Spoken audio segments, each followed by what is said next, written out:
So you want a big phone, a flagship phone, but don't want to creep over that $1,000 or £1,000 barrier. What do you buy? Do you pick the easy choice and just grab the Galaxy S24 Plus? Or do you try something from a lesser known company that'll give you a lot of bang for your buck like the OnePlus 12? I'm Cam Bunton from Pocket-lint, and in this video, I'll tell you. Two big glass rectangles couldn't be too different, right? Well, not in this case. It's safe to say these two phones are on the larger end and both are made from similar materials, but that's about the only way they show any matching traits in terms of design and build. And while the OnePlus 12 I think is one of the best value for money flagships around, when I compare the design to the Samsung, I can't help but admire the Galaxy S24 Plus approach, and there's a few reasons for that. First up is the size. Despite the display being only a tiny bit smaller than the OnePlus panel, the phone itself is noticeably shorter, thinner and lighter, and that's something you can feel immediately when you pick up the two phones. Samsung's is an exercise in precision and restraint, stripping things down to the bare minimum with those super skinny bezels around the display. And they're the same thinness all the way around and even have curves that match the radius of the outside corners. OnePlus isn't quite as precise. It has a curved display for starters, which has positives and negatives. In the positive column, combined with the curves on the back, it makes the phone more comfortable to hold. So where Samsung's right-angled flat edges can dig into the palm a little bit, the curves on the OnePlus soften its edges. In the cons list, there's the fact that I still struggle with accidental touches at times. Usually when I don't realise that part of my palm is touching the display and hindering my deliberate actions on the screen. And personally, I much prefer using a flat screen anyway, because I can type more accurately without my thumb skimming the edges of the display. The curves also cause a little grain distortion at the edges of video, but we'll get more into that later. It's not just about lightness and restraint though. Samsung's approach also makes the phone more durable. Its aluminium frame feels sturdier, and the IP68 water and dust rating means it's certified at a higher rating than OnePlus's IP65, and that means it should cope better when submerged in water,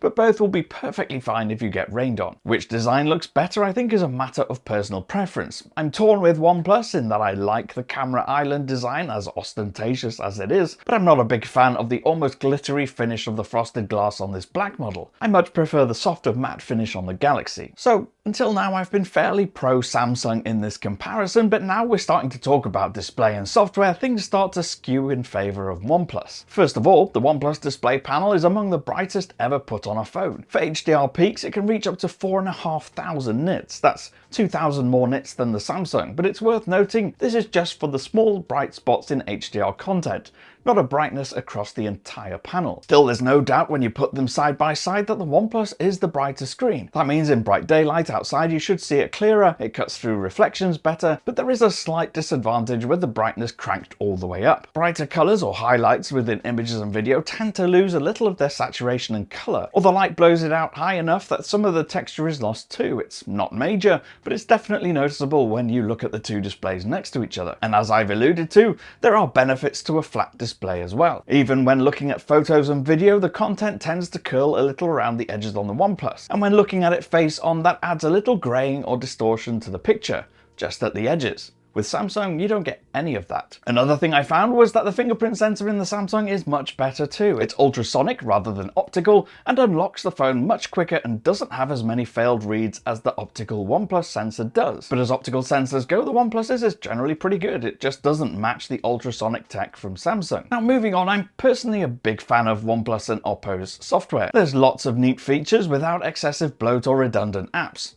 You also get lots of customization built into the software for things like installing custom icon packs, always-on display design, font style and such, without having to dive into a convoluted and hard to navigate theme store with extras that you have to pay for. Now, one thing I really love about the experience of using this OnePlus phone is something that's not visual at all, but tactile. It has a really precise haptic engine inside the phone so that when you tap and swipe on the phone, or dismiss notifications or get alerts, there's a gentle, short and tight vibration in the palm, responding perfectly in time with that gesture or action. It's something a lot of phone makers don't bother with, but on the OnePlus it stands out and adds a little delight to using the phone. Samsung software benefits include a lot of AI functions, whether that's translating text and voice or editing photos, it's packed with it, and includes Google's Circle to Search, which is one of the most useful features added to Android in years. A less subjective benefit is software support.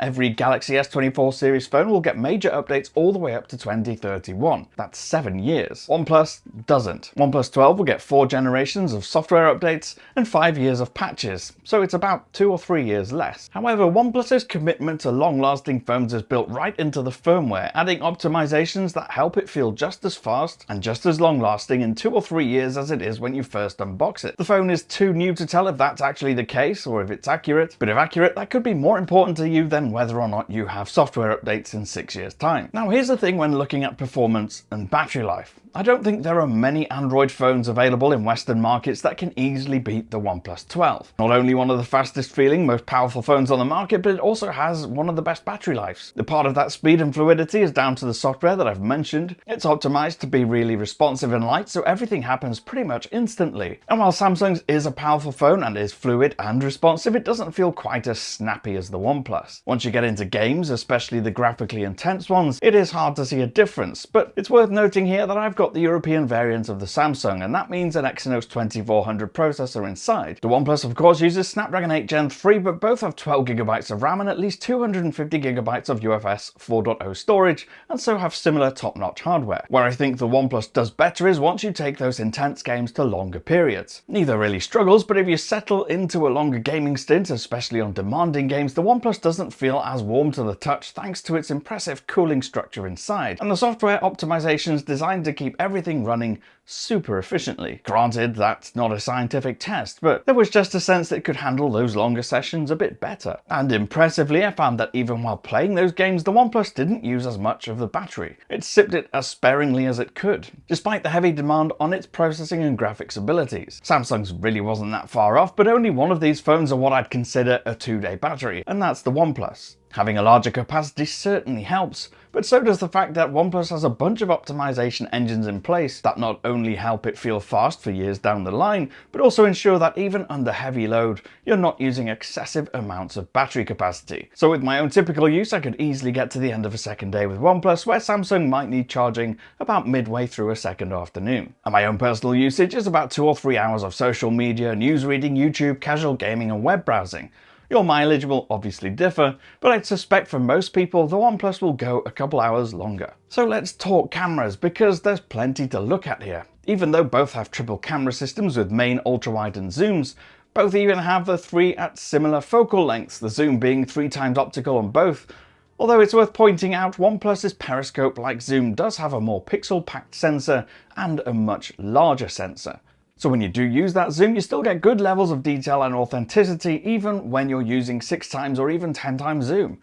Samsung's at 10 times starts to show that oil painting-like texture we've seen from Samsung in the past when pushing the zoom beyond its ideal optical range. So you'll see there's very little in the way of crisp detail or texture, it's just all smooth, vague, and overly saturated colours. In fact, that's one criticism I've had of Samsung cameras in general, not just the zoom lens. They often tend to push colour saturation a little too high, even with scene optimization switched off, particularly with blues and greens. Now it's improved for sure, but it's still a little bit too colourful for my liking. The other thing I noticed comparing them is that when taking photos of close-up objects with the main camera, OnePlus's depth of field is a lot more natural, giving a really consistent, smooth background blur. And because it controls highlights and exposure better than Samsung, I often found texture on brighter objects in images was a lot more real and authentic looking, where Samsung's overblown highlights can often lead to no texture at all. Now OnePlus isn't perfect. There are times it struggles with HDR, particularly with the sun or a bright source of light directly behind an object. It can result in really dark images and shadows, particularly when you're using the ultra-wide camera, which seems not as capable as the main lens at balancing out highlights and shadows, resulting in quite dark images, which just don't look good. This ability for Samsung to draw in more light is a strength when shooting at nighttime too. Consistently and reliably, regardless of how much artificial lighting there was, Samsung across all the lenses was better at lifting light and colour from the darker parts of the images that were shadowed and crushed on the OnePlus. The downside of Samsung's camera at nighttime is that it has a weird green tint, often looking like there's a green film over the lens. It makes green grass and plants really green, but also adds an unusual tint to more more neutral colours. And when shooting video, I see all the same characteristics I see when shooting still photos. Generally speaking, OnePlus pictures have more natural colours, but darker shadows, and those parts of the image with less light are a little more crushed. Stabilisation on the primary lenses is generally pretty good on both, evening out movement even while shooting while walking. Now in the end, whichever of these two phones you go for, you're getting a really great all-round phone. It's really hard to overlook the OnePlus, particularly when thinking of elements like performance, battery life,